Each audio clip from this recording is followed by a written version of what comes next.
Vendez-moi ce stylo.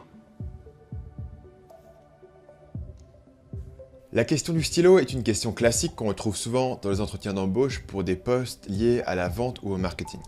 Et la raison, c'est qu'elle illustre très bien une différence fondamentale entre deux approches possibles de la vente et du marketing. Quand je vous demande de me vendre ce stylo, quel est votre premier instinct? Pour la plupart des gens, ça va être de regarder le stylo qu'ils ont entre les doigts et de le décrire. Vous voyez par exemple cet extrait du film Le Loup de Wall Street. C'est un stylo super qui, pour des professionnels, et il peut... Dans cette approche, on se consacre fondamentalement sur les caractéristiques du produit en question. Et c'est donc à ça que sert la question du stylo. La question du stylo sert à mettre en contraste cette approche liée aux caractéristiques avec une approche plus efficace liée aux besoins du prospect.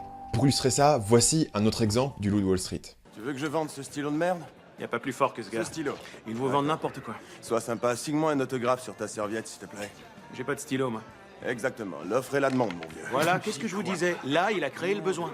Dans cette approche, vous ne vous concentrez pas sur ce que le stylo est, mais sur ce qu'il peut faire pour vous, c'est-à-dire écrire sur une feuille. Une autre façon d'exprimer cette différence serait de dire que vous n'achetez pas une perceuse, vous achetez un trou dans le mur. Et de la même façon, vous n'achetez pas vraiment un stylo, vous achetez la capacité de pouvoir écrire. Et je sais que cet exemple peut sembler basique, évident, même un peu enfantin. Mais c'est justement parce qu'il est aussi simple à comprendre et à expliquer qu'il est utile. Parce que dans la pratique, je vois beaucoup de petites entreprises qui font cette erreur. Et la raison pour laquelle les petites entreprises ou les entrepreneurs individuels sont particulièrement susceptibles à décrire leurs produits, c'est parce qu'ils en sont aussi proches. Si vous êtes dans une grande entreprise, vous avez un département marketing qui pense toute la journée aux prospects. Mais si vous êtes un indépendant ou une PME, vous allez être jour après jour le nez sur votre produit.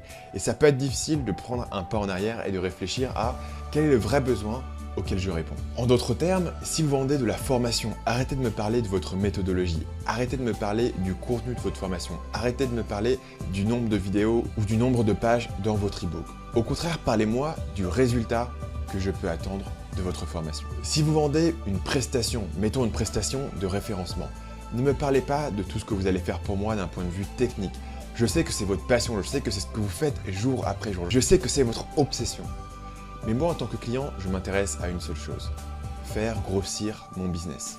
Si vous vendez un logiciel de CRM, je sais que vous êtes fier de vos fonctionnalités, je sais que vous êtes fier du travail que font vos programmeurs. Mais moi, en tant que client, ce qui m'intéresse, c'est de savoir si je vais gagner du temps et si je vais gagner des ventes.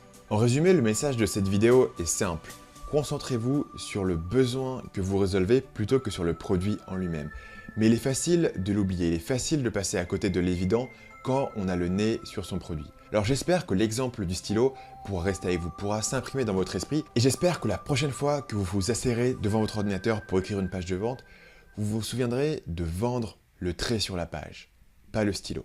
Si vous avez aimé cette vidéo, n'oubliez pas de vous abonner à ma chaîne en cliquant sur le bouton qui se trouve à gauche. Toutes les semaines, je publie une vidéo sur le marketing, les techniques de persuasion et la vente. Cette vidéo sort un peu de ce que j'ai l'habitude de faire, elle est plus courte, elle est plus simple, mais j'ai essayé d'imprimer une idée dans votre esprit. Si cette approche vous a plu, donnez-moi un pouce bleu en bas de la vidéo qui me dit que cette approche est utile. Et c'est toujours en regardant ce type d'indicateur que je choisis mes prochaines vidéos. Et si vous voulez aller plus loin, plus profond dans la vente et dans la persuasion, j'ai créé un guide qui vous explique comment créer un site web persuasif. Cliquez sur le bouton en dessous de moi pour y accéder. Et quant à moi, je vous dis à la semaine prochaine pour une prochaine vidéo.